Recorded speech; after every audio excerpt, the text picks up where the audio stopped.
آج میں آپ کو بتاؤں ایک فخر کی بات. آپ مسلمان ہیں. آپ اگر کسی کے ہاں بحث میں آ گئے, کوئی اگر آپ کو پکڑ کر کہنے لگے تیرے دین کی حقانیت کی کیا دلیل ہے, تیرا دین حق ہے, مذہب اسلام سچا ہے, کیا دلیل ہے؟ اللہ ایک ہے تم بولو, یہ تمہارا عقیدہ ہے, تیرا فیتھ ہے.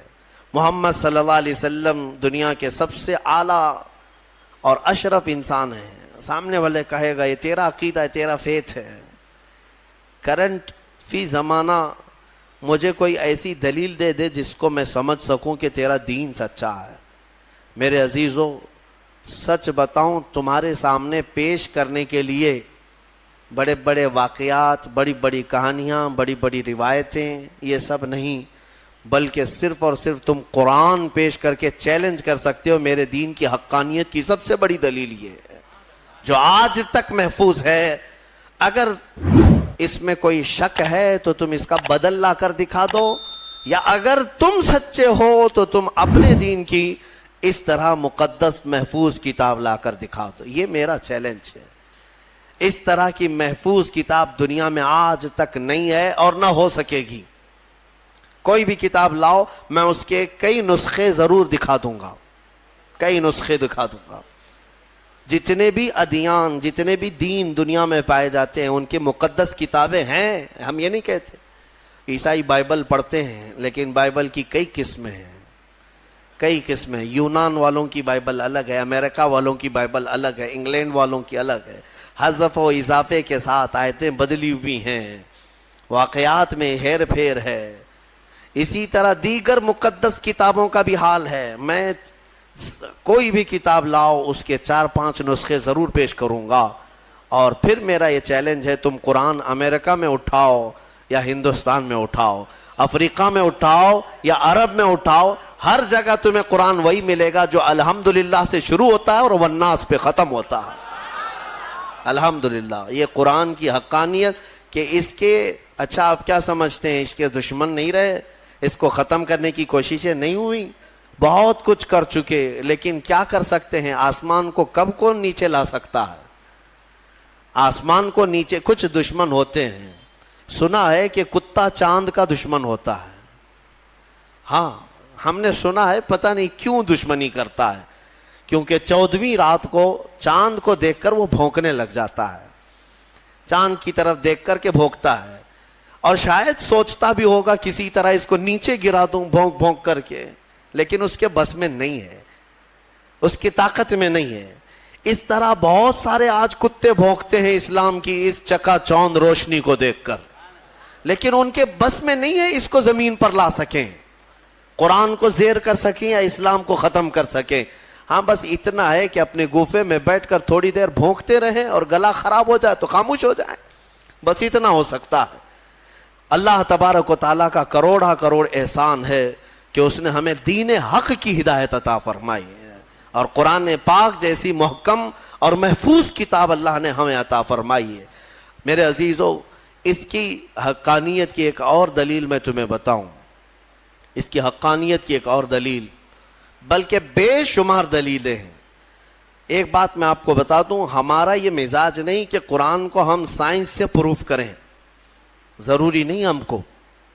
ہم قرآن کو پروف کرنے کے لیے سائنس, فزکس, کیمسٹری, جغرافی, میتھس, ان سب کے سہارے لینا یہ ہمارا مزاج نہیں. لیکن اگر کوئی اس بات کا تقاضا کرے کہ کیا قرآن میں میتھس بھی ہے, کیا قرآن میں سائنس کی تھیوریز بھی ہیں, تب پھر ہم اس کو دلیل کے طور پر کچھ چیزیں پیش کرتے ہیں, ورنہ قرآن کی حقانیت کو ثابت کرنے کے لیے ہم یہ سب چیزوں کے محتاج نہیں ہیں.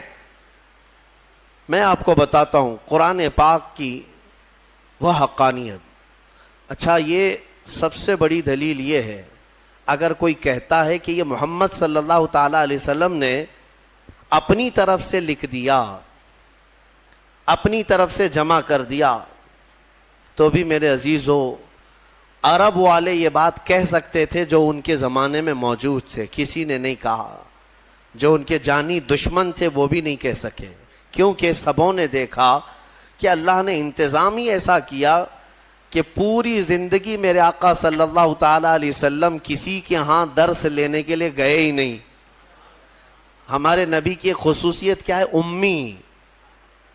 ہم پڑھتے ہیں نا حضور کے نام پر درود، صلی اللہ علی النبی الامی. امی کسے کہتے ہیں؟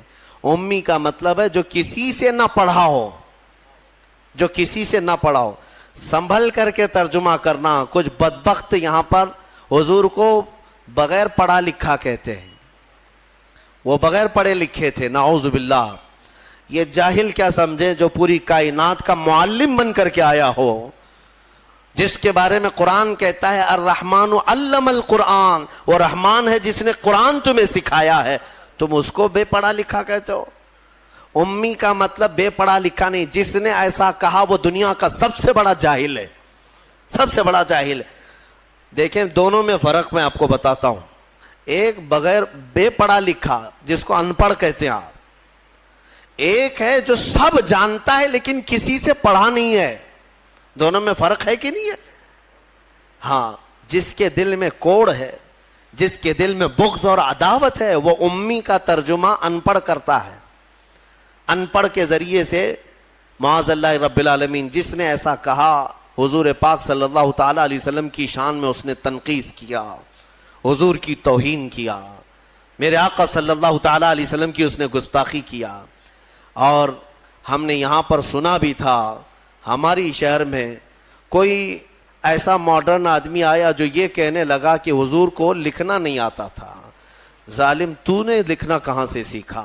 جس رسول نے مدینے کے اندر صرف 10 سال کے اندر 80,000 لوگوں کو قلم پکڑنا سکھایا، تم ظالم اس کو کہتے ہو رسول پاک صلی اللہ علیہ وسلم کو لکھنا نہیں آتا تھا. نعوذ باللہ من ذالک. اگر حضور صلی اللہ تعالی علیہ وسلم کو لکھنا نہیں آتا تھا تو پھر یہ قرآن لکھوایا کس نے ہے؟ قرآن لکھوایا کس نے ہے؟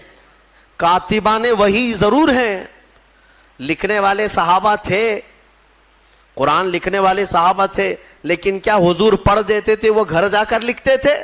حضرت امیر معاویہ فرماتے ہیں حضور کی صحبت میں وہ بیٹھتے تھے، قرآن کی آیتیں جب اترتی حضور فرماتے لکھو. اب جب وہ لکھتے تو حضور بتاتے یہ اس طرح سے لکھو، یہ اس طرح سے لکھو. آیتوں کو کہاں سے کیسے لکھا جائے میرے آقا خود تعلیم فرماتے. یہ اور بات ہے کہ رسول کریم صلی اللہ تعالی علیہ وسلم نے خود قلم نہیں اٹھایا، لیکن ہزاروں کو قلم پکڑنا خود سکھایا ہے میرے آقا نے. اور جو یہ کہتا ہے وہ ہمارے دل کو ٹھیس پہنچاتا ہے. اے سنی مسلمانوں، نبی پاک صلی اللہ تعالی علیہ وسلم کو لکھنا نہیں آتا تھا. نعوذ باللہ من ذالک. قرآن جن کے بارے میں کہہ رہا ہے وَعَلَّمَكَ مَا لَمْ تَكُنْ تَعْلَمْ، اے رسول ہم نے آپ کو وہ سب سکھا دیا جو آپ نہیں جانتے تھے. اگر حضور لکھنا نہیں جانتے تھے تو اس آیت کے مطابق رب نے انہیں سکھایا کہ نہیں سکھایا؟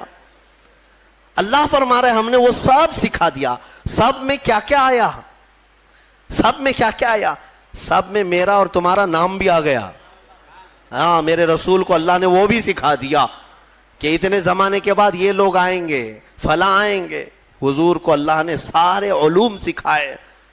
اس میں لکھنا بھی ہے، پڑھنا بھی ہے، بولنا بھی ہے، سننا بھی ہے، ساری چیزیں آ گئی. علمک ما لم تکن تعلم. اسی لیے الحمدللہ ہم اہل سنت و جماعت کا موقف یہ ہے کہ میرے رسول عالم ما کان و ما یکون ہیں. جو کچھ ہوا وہ بھی جانتے تھے اور جو کچھ ہونے والا ہے وہ بھی جانتے تھے. بات میں جو کہہ رہا تھا وہ توجہ سے سنیں. امی کسے کہتے ہیں؟ پھر سے تنبیہ کے ساتھ میں کہہ رہا ہوں، امی کا مطلب ان پڑھ نہیں، بلکہ جو کسی سے پڑھا ہوا نہ ہو، اس کا کوئی استاد نہ ہو. میرے رسول کی شان ہے وہ امی ہیں. اگر ان کو کسی نے پڑھایا ہے تو سیدھے ان کے پروردگار نے پڑھایا ہے. ہاں بس اللہ تبارک و تعالیٰ ان کا استاد ہے، جبرائیل بھی نہیں. بعض لوگ یہ کہتے ہیں کہ جبرائیل آ کر دکھا. جبرائیل علیہ السلام کا کام صرف پہنچانے کا ہے، پڑھانے کا نہیں. جبرائیل علیہ السلام کا کام کیا ہے؟ پہنچانے کا. اسی لیے ہمارے ایک مفسر نے لکھا ہے پہلی آیت جو قرآن کی اتری وہ کیا تھی پتا ہے نا مسلمانوں؟ اقرا بسم ربک الذی خلق. غار حرا میں یہ اتری ہے. میں توجہ چاہتا ہوں، جب جبرائیل آئے غار حرا میں تو جبرائیل یہ کہہ رہے تھے اقرا، پڑھو. کیا کہہ رہے تھے؟ پڑھو. اور حضور فرما رہے تھے ما انا بقاری, میں نہیں پڑھنے والا. اب یہاں پر بھی کچھ ظالم کوڑ دل والے کہتے ہیں ترجمے میں کہ مجھے پڑھنا نہیں آتا. تم کو پڑھنا نہیں آتا, رسول کو کیا نہیں آتا ہے؟ حضور یہ فرما رہے تھے کہ میں نہیں پڑھنے والا, میں پڑھوں گا نہیں. وہ کیوں کہہ رہے تھے میں آپ کو بتاتا ہوں. پھر سے جبرائیل نے سینے سے سینہ لگایا, 3 بار کیا جبرائیل نے, اقرا پڑھیے. کیا کہا؟ پڑھو. اس میں فرق سمجھو میرے عزیزوں. عربی میں ایک لفظ ہے قل. قل کا مطلب ہوتا ہے کہو. بچے کو ہم قریب لائیں جو بالکل ابتدائی والا ہو تو اس سے کہتے ہیں کہ بیٹا میں جیسا کہوں ویسا کہو, میں جیسا بولوں ویسا بولو. مطلب کیا ہے کہ ابھی اس کو کچھ آتا نہیں ہے اس لیے میں اس کو کہہ رہا ہوں بولو. یہ قل میں ہوتا ہے, قل میں. اور بعض مفسرین نے فرمایا جبرائیل جب اقرا کہہ رہے تھے کہ پڑھو, یہ اسی کو کہا جاتا ہے جو کبھی پڑھا ہوا ہو. یہ اسی سے کہا جاتا ہے جو کبھی پڑھا ہوا ہو. اقرا پڑھو. اور قرآن کی کتنی آیتیں میں تم کو بتاؤں. اللہ تعالیٰ فرما رہا ہے وَإِذْ قَالَ رَبُّكَ لِلْمَلَائِكَةِ إِنِّي جَاعِلٌ فِي الْأَرْضِ خَلِيفَةً. پہلے والے پارے میں میں نے اس کی تفسیر بھی کیا ہے. وَإِذْ کا مطلب کیا ہے ترجمہ اٹھا کر کے دیکھ لینا. وَإِذْ, اور یاد کرو جب رب نے فرشتوں سے کہا کہ آدم کو میں اپنا خلیفہ بنانے والا ہوں.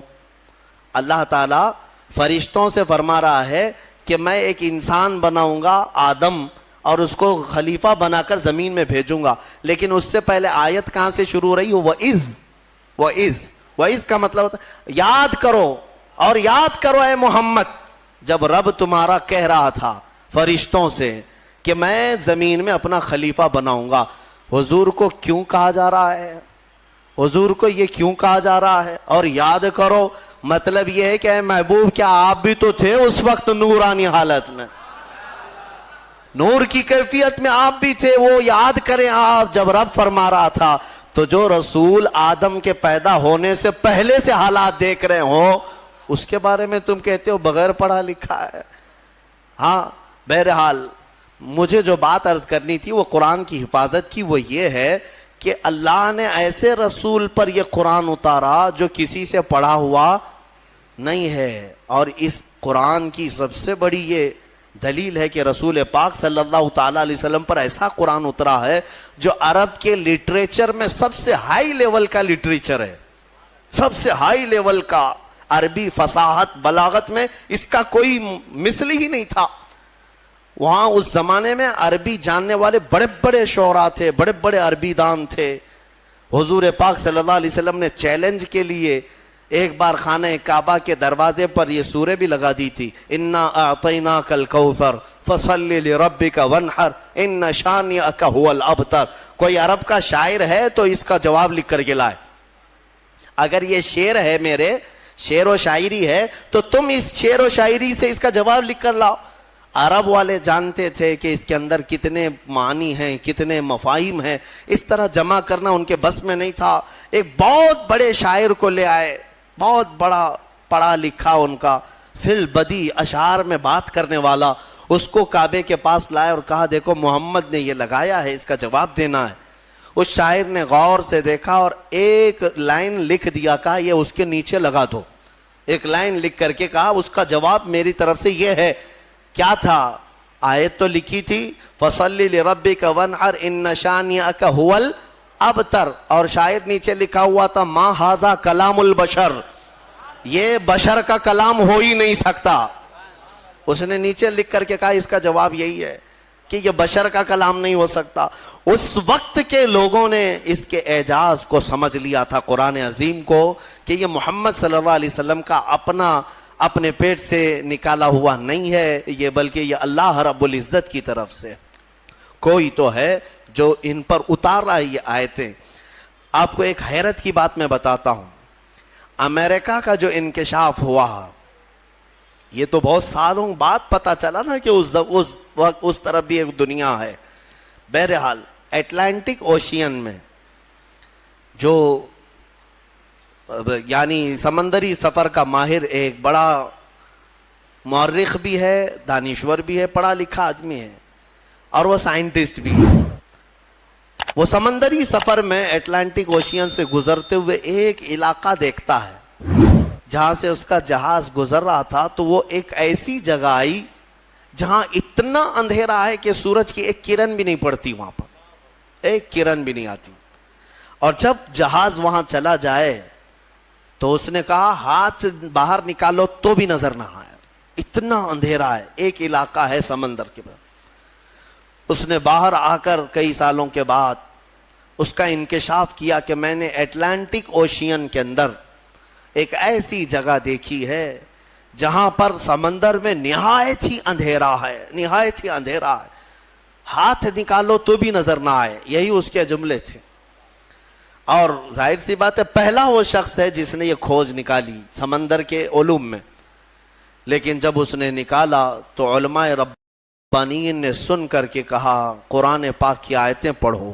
سورہ نور 18ویں پارے میں اللہ تعالیٰ فرماتا ہے او کظلمات فی بحر لجی یغشاہ موج من فوقہ موج من فوقہ سحاب ظلمات بعضها فوق بعض اذا اخرج یدہ لم یکد یراہا ومن لم یجعل اللہ لہ نورا فما لہ من نور۔ اللہ فرماتا ہے مثال دیتے ہوئے کہ ایک اندھیری ایسی ہے کہ اندھیریوں پر اندھیریاں ہم نے ڈال رکھی ہیں، اندھیریوں پر اندھیریاں ایسی ڈال رکھی ہیں اذا اخرج یدہ لم یکد یراہا، اگر کوئی وہاں ہاتھ بھی نکالے تو اسے ہاتھ بھی نظر نہیں آئے گا، ہاتھ بھی نکال، قرآن میں موجود ہے۔ اندھیریوں پر اندھیریاں ایک جگہ ہم نے ایسی ڈال رکھی ہیں کہ اگر کوئی ہاتھ بھی نکالے تو اسے ہاتھ نظر نہیں آئے گا، اور اللہ جس کے لیے روشنی نہ کرے کوئی اور روشن کر ہی نہیں سکتا۔ آیت یہ موجود ہے۔ اب اس صاحب کو بھی بتایا گیا جو کھوج نکالے تھے، کہا یہ تو قرآن میں موجود ہے۔ کہا قرآن کتنے سو سال پہلے؟ تقریباً اس زمانے میں 1200 سال گزر چکے تھے۔ 1200 سال پہلے یہ قرآن کی آیت میں، تو ہو سکتا ہے یہ قرآن جو محمد صلی اللہ علیہ وسلم نے جمع کیا ہے وہ بہت ہی ماہر تیراک ہوں گے، بہت ہی ماہر سمندر کے علم والے ہوں گے، علم الابحار انہیں بہت اچھی طرح سے معلوم ہوگا، یعنی سمندروں کے علوم ان کو بہت معلوم ہے۔ جب اس نے یہ کہا تو علماء نے اور مسکرا کر تعجب میں کہا کہ میاں بات ایسی ہے، میرے آقا صلی اللہ علیہ وسلم کی سیرت پڑھو، پورے 63 سال میں حضور کی زندگی میں کبھی سمندر پر جانے کا اتفاق ہی نہیں آیا، سمندر کے کنارے جانے کا بھی اتفاق نہیں آیا۔ تو وہ اش اش کرنے لگا، جو بندہ پوری زندگی میں کبھی سمندر نہیں گیا ہو اور وہ اٹلانٹک اوشین میں موجود اگر اندھیریوں کی خبر دے رہا ہے تو یہ محمد کا اپنا کلام نہیں ہے، ضرور اس کو اسی نے اتارا ہے جس نے وہ اندھیریاں پیدا کی ہیں۔ میرے عزیزو، یہ قرآن کی حقانیت کی ایک دو نہیں سینکڑوں مثالیں تمہارے سامنے رکھ سکتا ہوں۔ میں نے اس سے قبل اس پر گفتگو بھی کی ہے، بیان بھی میرا موجود ہے۔ میڈیکل والے، سائنس والے بھی جانتے ہیں بچہ پیدا ہونے کے جو پروسیس ہیں، ایمبریولوجی جس کو کہتے ہیں، وہ آج تحقیق کے ساتھ پتہ چل رہے ہیں کہ 9 مہینے بچہ کن کن پوزیشن سے گزرتا ہے، لیکن 1400 سال پہلے قرآن میں اللہ تعالیٰ اپنے رسول کو بتا رہا ہے ثم خلقنا النطفة علقة فخلقنا العلقة مضغة فخلقنا المضغة عظاما فكسونا العظام لحما۔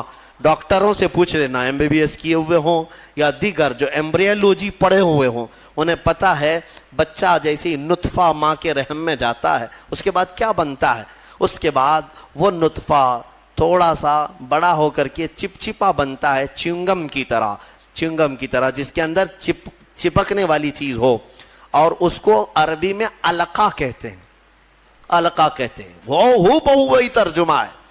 اور اس کے بعد یہ میڈیکل لائن کے اعتبار سے ہی میں بتا رہا ہوں، یہ چپچپا بنتا ہے اور اس کے بعد یہ خون کا لوتھڑا بنتا ہے، خون کا بستہ، خون بندھا ہوا خون جیسا ہوتا ہے، اور اس کے بعد پھر گوشت کا ٹکڑا بنتا ہے، پھر گوشت کے ٹکڑے کے بعد پھر یہ جو ہے ہڈیاں اس کے اندر آنے لگتی ہیں اور پھر شکل بننے لگتی ہے اور پھر اس کے بعد اس پر چمڑی آتی ہے, پھر بال آتے ہیں. اب قرآن پڑھو تو سمجھ میں آئے گا. مولا فرماتا ہے خلقنا النطفۃ علقۃ, ہم نے نطفے کو علقہ بنایا, چپچپا بنایا. فخلقنا العلقۃ مضغۃ, اور پھر ہم نے علقے کو بستہ خون بنایا. فخلقنا المضغۃ عظاما, پھر یہ بندھے ہوئے خون اور بستہ گوشت کو ہم نے ہڈیاں دی. فکسونا العظام لحما, پھر ہم نے ہڈیوں پر چمڑیاں ڈالی. ثم انشأناہ خلقا آخر, پھر ہم نے مکمل کر کے اسے ایک نئی تخلیق میں پیدا کیا. میرے عزیزو, قرآن ایک جگہ نہیں, یہ آیتیں 3 سے 4 جگہ قرآن پاک میں پورے پروسیس کے ساتھ ہے. مجھے بتاؤ 1400 سال پہلے کون سا سونوگرافی تھا, کون سا سٹی اسکین تھا, کون سا ایکس رے مشین تھی, کون سی ایسی چیز تھی جو ماں کے پیٹ میں کیسے پروسیس ہوتا ہے بتا سکے. اگر میرے آقا صلی اللہ تعالی علیہ وسلم نے قرآن کے ذریعے سے یہ بتایا ہے تو یقیناً قرآن اللہ کی کتاب ہے جو خود ماؤں کے پیٹ میں بچوں کی تخلیق فرماتا ہے. بہرحال مجھے بات صرف اتنی عرض کرنی ہے کہ قرآن کو تم نے چھوڑا ہے میرے عزیزوں, جس کی وجہ سے آج ہمارے حالات ہیں. کاش ایک بار قرآن پھر سے اٹھا لو. میں قسم رب ذوالجلال کی, اللہ تبارک و تعالیٰ کا وعدہ تمہیں یاد دلا رہا ہوں. مولا نے قرآن میں فرمایا کان حقا علینا نصر المؤمنین, ہم نے اپنے اوپر لازم کر لیا ہے کہ ایمان والوں کی مدد کریں گے. ہم نے ابھی قرآن میں پڑھا ہے ان یکم منکم 20 صابرون یغلبوا 200, اگر تم میں 20 لوگ صبر والے آ جائیں, مولا فرماتا ہے میں 200 پر انہیں بھاری کر دوں گا, 200 پر بھاری کر دوں گا. یہ سب وعدے تمہارے لیے ہیں, لیکن اب کیا ہوگا؟ اسی لیے کسی شاعر نے کہا تھا اب فقط شور مچانے سے نہیں کچھ ہوگا اور یوں ہی ہونٹوں کو ہلانے سے کچھ نہیں ہوگا. تمہیں اب اس قرآن پاک کو اٹھا کر دیکھنا ہوگا کہ عملی زندگی کیا ہے. بڑے بڑے سائنسدان, بڑے بڑے مورخین قرآن پڑھتے رہے, آج بھی پڑھ رہے ہیں اور تحقیقات کر رہے ہیں. افسوس ہے کہ ہماری قوم میں ایک بڑا طبقہ قرآن سمجھنا تو دور کی بات ہے, پڑھنا بھی نہیں جانتے. جو پڑھنا نہیں جانتے, یہی تو حال ہے کہ ہم نے دیکھا ہے بڑی بڑی محفلیں, تمہیں قوالی میں تو اتنا جوش آتا ہے, تھرکتے رہتے ہو, ناچتے رہتے ہو, کون سا جوش ہے؟ ہاں, تم یہاں پر کسی محفل میں بیٹھ کر کے کچھ اشعار سنو تو تمہارے جسم میں وجد آنے لگتا ہے. بعض لوگ یہ کہتے ہیں یہ وجد ہے, وجد ہے. ارے اللہ کا کلام سن کر کوئی وجد نہیں آیا. قرآن پاک سننے کے بعد تمہارے رونگٹے کھڑے نہیں ہوئے, کیا کھڑے ہوں گے؟ سمجھ میں آتے تو نا. قرآن کی آیتیں آج بھی پتھر دلوں کو بھی پانی کر دیتی ہیں. تمہیں پتا ہے فضیل بن عیاض اپنے زمانے کے بڑے ڈاکو, بغداد کے راستے پر جو بھی قافلہ گزرتا لوٹ مار کرتے تھے, لیکن ایک قاری قرآن اونٹ پر بیٹھ کر تلاوت کرتے ہوئے جا رہا تھا اور 27ویں پارے کی آیت تلاوت کر رہا تھا. الم یأنی للذین آمنوا ان تخشع قلوبہم لذکر اللہ, کیا ایمان والوں کو ابھی وہ وقت نہیں آیا کہ اللہ کے ذکر سے ان کا دل ڈولنے لگ جائے, ہلنے لگ جائے, وہ توبہ کر لیں؟ اتنی آیت سنی تھی, فضیل بن عیاض کے ہاتھ کانپنے لگے. کیوں؟ عربی سمجھتے تھے, ڈاکہ زنی کرتے تھے لیکن عربی معلوم تھی. لیکن ایک قاری قرآن سے جب یہ آیت سنی, دل پر ایسے گزرنے لگی, ہتھیار پھینک دیا, ساری چیزیں پھینک دی اور چیخنے لگے آن لنا ربنا, آن لنا ربنا, اے ہمارے رب وہ وقت آ گیا, وہ وقت آ گیا, مجھے تو اپنی بارگاہ میں لے لے. اور پھر ایسی توبہ کی, ایسی توبہ کی, اللہ اکبر. اس کے بعد جو ان کی زندگی میں تبدیلی آئی جانتے ہیں؟ فضیل بن عیاض اولیاء کرام کی جماعت میں سند کا نام ہے. آج اتنا بڑا مقام ہے کہ سیدنا غوث اعظم عبد القادر جیلانی رضی اللہ تعالیٰ عنہ بھی ادب کیا کرتے تھے. فضیل بن عیاض کا نام آئے تو وہ کس سے ان کی زندگی بدلی؟ قرآن کی آیت نے بدل دیا. آج بھی قرآن پاک سمجھ جاؤ تو تمہاری آنکھیں بہنے لگ جائیں. یہاں تو تراویح کی 4 رکعت جسے بھاری لگتی ہو وہ قرآن کیا سمجھے گا؟ ہاں, لوگوں کو ایسا ہی لگتا ہے کہ بالکل شتابدی ایکسپریس والی جہاں تراویح ہوتی وہاں پڑھنا چاہیے, 15 منٹ میں پورا ہو جائے, کچھ بھی پڑھتا رہے ہو, عربی پڑھے کہ چائنیز پڑھے کہ جرمنی پڑھے, ہاں بس یہ ہے کہ تڑ تڑ تڑ جلدی سے نکالتے. مسلمانوں کیا یہ بوجھ ہے تراویح جس کو تم اپنے کندھوں سے ہٹا کر بھاگنا چاہتے ہو؟ مزاج تو یہ بناؤ کہ قرآن ہمیں ویسا سنایا جائے جیسے رسول پاک کے زمانے میں سنایا جاتا. قرآن سنیں تو ہمیں رسول پاک کا مدینہ یاد آ جائے. قرآن کے نغمات آج بھی اس کی قراتیں لوگوں کو رلا دیتی ہیں, تمہیں اندازہ بھی نہیں ہے.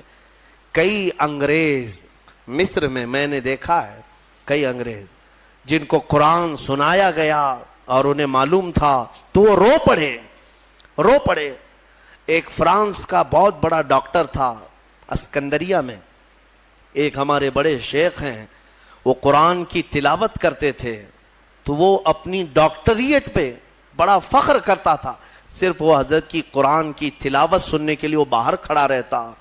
کئی دن کے بعد وہ ساری چیزیں چھوڑ کر کے اندر آیا اور کہا اس کی جو مٹھاس ہے اور اس کی جو لذت ہے مجھے دنیا میں کہیں نہ ملی, مجھے اسی دامن میں داخل کر لیا جائے.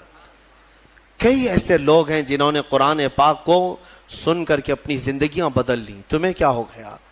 قرآن کو اتنا اوپر رکھ دیا کہ ہاتھ بھی نہ جائے.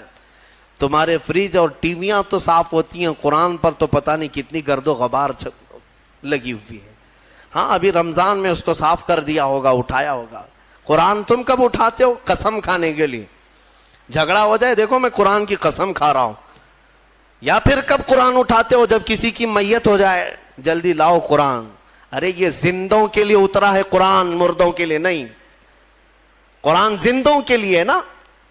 ہاں مردوں کو ایصال ثواب تو ضرور کرائیں گے ہم, فائدہ تو پہنچے گا تلاوت کا, لیکن یہ ایصال ثواب کے لیے ہی نہیں. قرآن کہتا ہے ھدی للمؤمنین, مومنوں کی ہدایت کے لیے آیا ہے.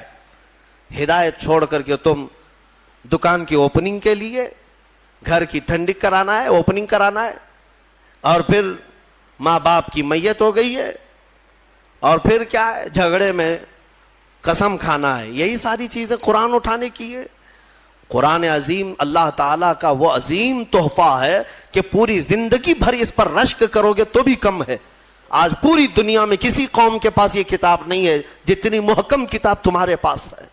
سینہ تان کر کے کہہ سکتے ہیں ایسی کتاب کسی کے پاس نہیں ہے. اتنا بڑا ذخیرہ تمہارے پاس ہے اور تم اس کو پیچھے ڈالے ہوئے ہو. بچپن میں ہمارے بچوں کو جب مدرسہ بھیجتے ہیں ہم تو قرآن سینے سے لگا کر بھیجتے ہیں نا. بچہ سینے سے لگا کر کے آتا ہے قرآن, لیکن چند ہی دنوں کے بعد جب ہم بڑے ہونے کے بعد دیکھتے ہیں اسکول جانے کے وقت بچہ تو سارا بستہ پیٹھ پر رکھا رہتا ہے. ہوتا یہی ہے نا, بستے میں ساری بکس کتابیں پیٹھ پر رکھا رہتا ہے, لیکن مدرسہ جب آتا ہے تو قرآن سینے سے لگا کر آتا ہے. شاید بڑوں نے, ہمارے بزرگوں نے یہ رواج رکھا ہوگا کہ بیٹا قرآن ہمیشہ سامنے ہونا چاہیے, قرآن ہمیشہ مقدم رہے, بعد میں سب. لیکن بڑے ہونے کے بعد یہ سامنے والی چیز پیچھے ڈال دیتا ہے, پیچھے والی چیز کو ہی اہمیت دینے لگتا ہے. ایک بات یاد رکھو, میں نہ کالج کا مخالف ہوں, نہ اسکول کا مخالف ہوں, نہ یونیورسٹی کا مخالف ہوں. ہاں کوئی بھی کالج کا, یونیورسٹی کا, کہیں کا اسٹوڈنٹ ہو میرے ساتھ بیٹھے, میں اس کے ساتھ انشاءاللہ ڈسکس ضرور کروں گا ہر ٹاپک پر. لیکن یہ برکت ہے صرف قرآن کی. الحمدللہ ہم نے قرآن پڑھا ہے تو قرآن کی برکت سے اللہ نے ہمیں سائنس کی بھی سمجھ عطا کی ہے, ہمیں میتھس بھی آتا ہے, ہمیں جیومیٹری بھی آتی ہے, ہمیں فزکس بھی آتا ہے تھوڑا بہت. میں یہ فخر کے لیے نہیں کہہ رہا, نہ ہی یہ غرور کے لیے کہہ رہا ہوں, بلکہ جو کچھ بھی اللہ نے ہمیں شدھ بدھ دی ہے وہ قرآن کی برکت سے عطا کیا. اور اعلیٰ حضرت فاضل بریلوی رضی اللہ تعالیٰ عنہ خود فرماتے ہیں ایسی ایسی کتابیں انہوں نے لکھ رکھی ہیں کہ آج کی بڑی بڑی یونیورسٹیوں کے پروفیسر حل نہیں کر پا رہے ہیں. ان کے میتھس کے بڑے بڑے ٹف فنڈے نہیں حل کر پا رہے ہیں. قبلہ پہچاننے کے علوم آج بھی کتاب لکھی ہوئی ہے, جیومیٹری پر لکھی ہوئی ہے, علم رمل پر, علم جفر پر اور زیجات پر, ایسے ایسے علم ہے جس کے نام بھی تم نے نہیں سنے ہوں گے. اور اعلیٰ حضرت یہ کہاں جا کر پڑھے تھے, کون سے مدرسے میں؟ یہ فن, یہ علوم آج پورے ہندوستان کے مدرسوں میں نہیں پڑھائے جاتے. اعلیٰ حضرت کہاں سے پڑھے؟ خود فرماتے ہیں یہ صرف اور صرف قرآن اور حدیث رسول کی برکت ہے. رسول پاک صلی اللہ تعالیٰ علیہ وسلم کے قدموں میں جو ہو گیا، ہر علم خیرات میں ملا۔ میں یہ کہتا ہوں کہ نوجوانوں ضرور جاؤ، اسکول جاؤ، کالج جاؤ، یونیورسٹیوں میں جاؤ، ٹاپ کرو، پوری یونیورسٹی کو ٹاپ کرو، لیکن عقیدہ اور یقین یہ ہونا چاہیے کہ تم دنیا میں اگر عروج پر پہنچو گے تو شروعات تمہاری الحمدللہ رب العالمین سے ہونی چاہیے۔ یہاں سے ہو تو پھر دیکھو اللہ تعالیٰ تمہیں ترقی بھی دے گا اور برکت بھی عطا کرے گا۔ اللہ کریم ہمیں کہنے سننے سے زیادہ عمل کی توفیق عطا فرمائے۔ قرآن عظیم کی برکتیں اللہ تعالیٰ ہم سب کو عطا فرمائے۔